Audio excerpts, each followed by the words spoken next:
Honduras has restored diplomatic relations with Venezuela following Xiomara Castro's swearing in as the first woman president of the Central American nation. Argentine President Alberto Fernandez announced a new debt repayment deal with the International Monetary Fund on the same day that a $700 million payment was due. Malawi's disaster commissioner on Thursday said food and shelter was urgently needed following the devastation caused by Tropical Storm Anna. From the headquarters of teleSUR English in Havana, Cuba, this is From the South. I'm Katrina Goss. We begin in Honduras, where diplomatic relations were restored with the Bolivarian Republic of Venezuela following Xiomara Castro's swearing in as the new president of the Central American nation. The first step to re-establishing relations was taken by Venezuela with the arrival of an official delegation sent by President Nicolás Maduro to participate in the presidential inauguration ceremony. Shortly after arriving in the Honduran capital, the head of the Venezuelan delegation, Governor of Miranda State, Hector Rodriguez, noted that the first thing his country would do was to send a new ambassador in order to restore diplomatic and political relations in the interest of unity. Rodriguez, who was accompanied by Foreign Minister Felix Plasencia, Vice Minister Randa Peña and Women's Minister Margaret Godoy, announced that Godoy would be the new ambassador to Honduras, thus putting an end to the occupation of the country's diplomatic premises by representatives of the discredited and illegitimate opposition figure Juan Guaidó. These embassies receive intolerable conditions. Unfortunate what the farce does, what the deception does. Today we have rescued the diplomatic relations of the Bolivarian Republic of Venezuela with the Honduran people, with the democracy that has become president, this great woman from Latin America. Today our diplomatic relations are re-established, and together we will create a clear path for the unity of Latin America, the unity between Honduras and Venezuela, between our people. It is a wonderful moment, Governor, to rescue this moment and to break definitely with that deception. It is a day of celebration, a day of great celebration, a day of solidarity. We must remember Commander Chavez and recognize the commitments. Thanks to all. Honduras saw its first woman president sworn in on Thursday. Xiomara Castro, who also breaks with the traditional parties in the Central American nation, signals a return to progressive government 12 years after the coup against her husband. Our correspondent Hilda Silvestrucci brings us more details of the inauguration. From the early hours of the morning of January 27, hundreds of people arrived at the National Stadium in Tegucigalpa to accompany the swearing-in of the new president of Honduras. I believe that all Honduran citizens expect a change. We expect effectiveness and efficiency, and that impunity in crimes will not be reduced to nothing or to omission. Among the special guests were the relatives of the victims of coup d'etat, who remembered the last 12 years with pain and an unsatisfied demand for justice. A great pain, and to this day a great emptiness in my heart, only with the hope that justice will be done, because we yearn for justice to be done. And this day brings back so many memories. It opens that wound again.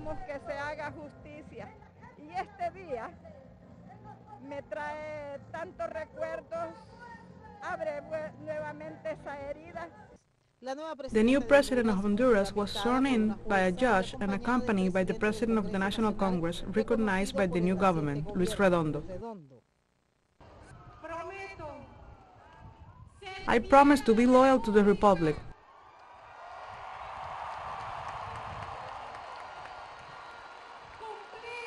to fulfill and enforce the Constitution and its laws.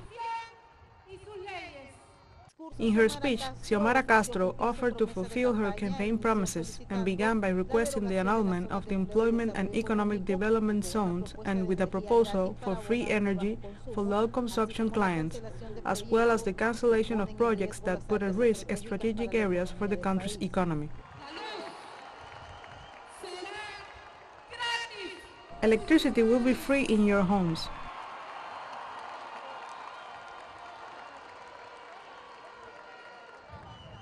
As this decision means one more cost for the National Electric Company.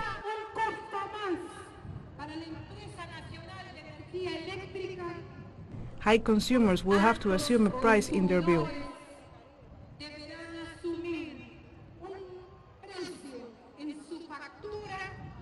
President Castro also offered to investigate corruption, to release political prisoners and environmental defenders, and to work together to overcome the economic crisis she received from the outgoing government. Hilda Silvestrucci, teleSUR Honduras. In Bolivia, the government announced the relaunch of a series of projects to avoid the threat of a crisis in the energy sector. Our correspondent Freddy Morales has the story. The first Hydro Energy and Petrochemical Summit revealed the government's immediate plans to strengthen these sectors, but above all, to overcome the threat of a short-term crisis. We have called it the BS Activation Plan, which consists of the development of projects and activities related to hydrocarbon exploration. It is not unknown that production had already been falling for years, and this production, both of gas and oil, undoubtedly needed to be replaced. The plan, with exploration investments of more than $400 million, aims to renew doubling of reserves that the country recorded more than a decade ago. From 2006 to 2015, we went from 35 million to 60 million cubic meters per day. However, we can also see that from 2016 onwards until 2020, we have a decrease, and this decrease was due to an exploration policy that did not have the necessary success. The increase in natural gas reserves depends on practically consolidating the industrialization process, which already has urea and ammonia production planned to support agricultural development. It is the same as gas with urea, which give it added value. When we put crude oil in a refinery and diesel and gasoline come out, we are generating added value to that crude oil, and that added value will stay with us. It will stay with YPFB refining. We will spend less money on imports. In addition to guaranteeing raw materials for industrialization, the plan contemplates extending the free natural gas connection to homes, which benefits almost half of the population with this cheap energy. In the 2021 administration, 70,000 internal systems have been installed in our homes, but you know that in 2005 we only had 55,000 systems, and that was the number of systems, 55,000 families with systems. Today Bolivia has more than 1 million installations. The government's energy program includes the industrial development of lithium from the Uyuni salt flats and the beginning of electric energy exports to neighboring countries starting this year, as well as continuing with the export of liquefied gas to Peru and Paraguay. Freddy Morales, teleSUR, Bolivia. And we'll be right back after this very short break. Don't go away.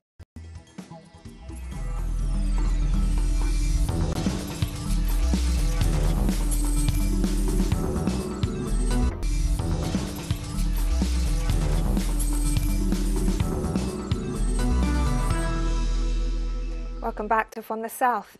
Argentine President Alberto Fernandez announced a new debt repayment deal with the International Monetary Fund on the same day that a $700 million payment was due. I would like to announce that the government of Argentina has reached an agreement with the International Monetary Fund. Governing is an exercise in responsibility. We had a problem and now we have a solution. We had a rope around our necks, a sword of Damocles, and now we have a path we can walk. Without an agreement, we had no horizon for the future. With this agreement, we can sort out the present and build a future. In comparison with previous agreements signed by Argentina, and it is good to remember this agreement does not contemplate restrictions that would delay our development. An Argentine Minister of Economy, Martin Guzman, noted the difficulties in the negotiations with the International Monetary Fund due to the demands made by the organization. These negotiations have been really tough, and that is where you can see the scale of the damage Argentina has had to go through, and the importance of being able to clean up those damages and look forward. There was a very strong political and technical work to get out of places where we were stuck, where in principle the demands to refinance the debt were of such scope that if we had accepted them, that would have meant a rupture of the possibility of economic recovery. The minister also emphasized the importance of a fiscal policy that does not interrupt Argentina's economic growth nor imply the application of structural adjustment measures. From the macroeconomic point of view, there are 4 blocks. The first block is the fiscal block, which was precisely the one in which we had to go the last kilometers to reach an agreement. What was the agreement on the fiscal path? First, to be able to have a fiscal policy that does not inhibit the continuity of the recovery. The state will be able to have a moderately expansive role, with the spendings in real terms growing moderately. That is to say, Argentina was able to reach a policy agreement with the International Monetary Fund without having adjustment policies. Young Cubans took to the streets of the capital this Thursday to participate in the March of the Torches, a traditional parade that honors the life and work of Cuban national hero José Martí on the eve of the anniversary of his birth. As every year, the march began at the steps of the University of Havana and ended at the Fragua Martiana, where there once stood a quarry where José Martí undertook forced labor during his political imprisonment, stemming from his opposition to Spanish colonial rule. Young revolutionaries paid tribute to the historic leader of the Cuban Revolution, Fidel Castro, as well as to the centennial generation, known for leading the final stage of Cuba's independence struggle, culminating in the 1959 revolution, and for holding the first March of the Torches in 1953. The march was attended by President and First Secretary of the Communist Party of Cuba, Miguel Díaz-Canel, as well as Raúl Castro Ruz, part of that historic generation.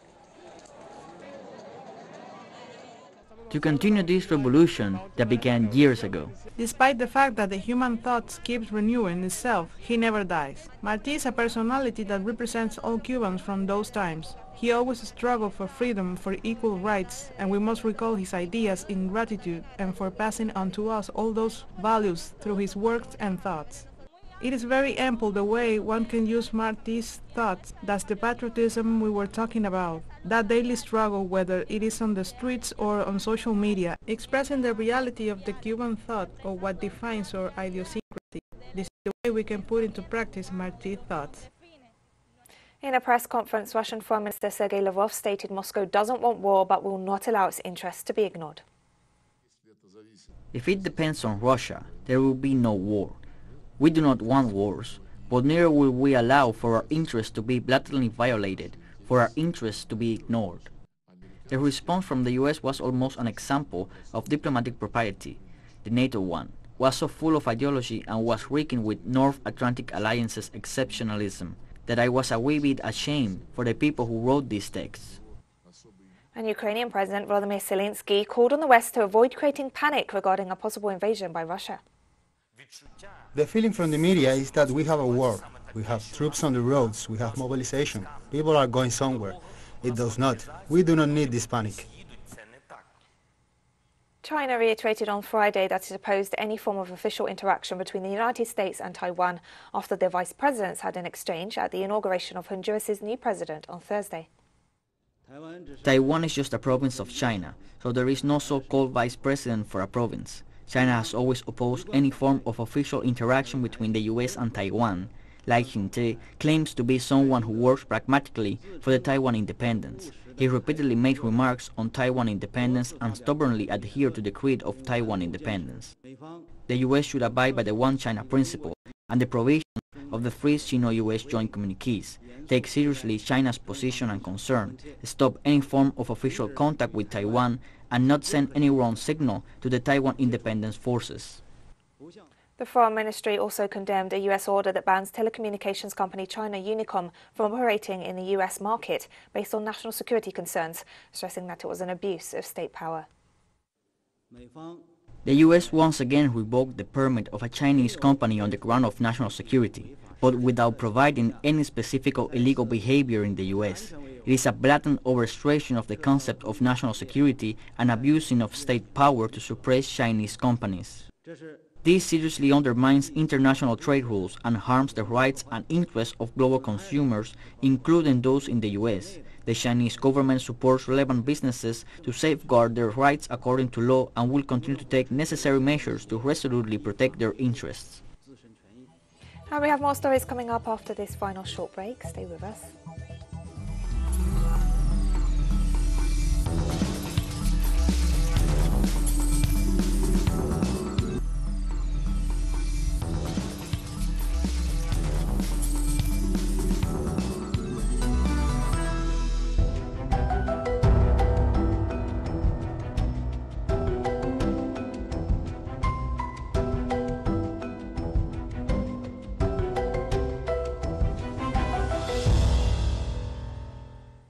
Welcome back to From the South. Malawi's disaster commissioner announced that food and shelter was urgently needed following the devastation caused by Tropical Storm Anna that left at least 19 dead, while over 100 people reported serious injuries after more than a week of heavy rains. According to the Department of Disaster Management, over 200,000 people have been affected and many have been displaced. Efforts to transport food supplies have also been hampered by the flooding. Malawi's main highway has been cut off and many people are feared trapped by the surging waters. President Lazarus Chakwera declared a state of disaster in 15 districts in the southern and central regions of the country. These floods are unprecedented. That's what we're hearing from those that have been in Chikwaya for long. Normally, floods have areas where they normally take place. But this time, with Anna, almost 2/3 of the district have been hit. So comparatively, we are in a worse off situation now than 2019 or 2015. A United Nations delegation arrived in Peru's capital Lima to join authorities in assessing the environmental impact of 2 oil spills. The UN environmental experts travelled to Peru on the government's request. Initial investigations determined that a Repsol tanker dropped a cargo of 6,000 barrels of crude with a second spill of 8 barrels in the following days. A Peruvian court ruled that representatives of the Spanish company won't be allowed to leave the country while the investigations continue. The spill on January 15th had been blamed on unusually high waves produced by the eruption of an underwater volcano near Tonga.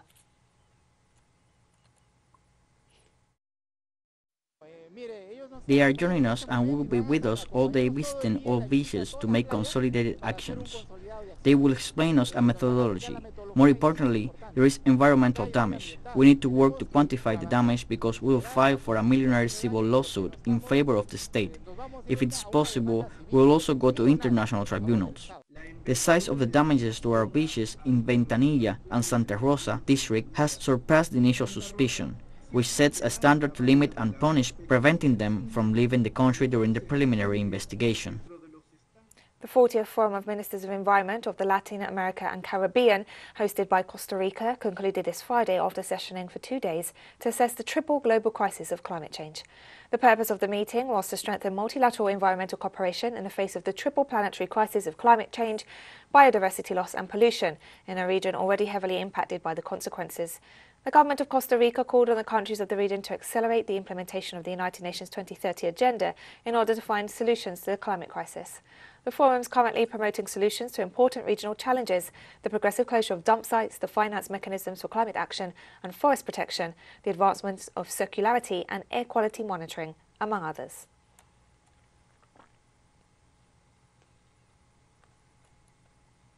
The illegal United States military presence on Syrian soil is an occupation that, in addition to providing support to terrorists and separatist militias, commits war crimes against the Syrian people. Damascus and its allies, Russia, China and Iran, demand an immediate and unconditional withdrawal of US troops from Syrian territory. Our correspondent Hisham Wanas brings us more details.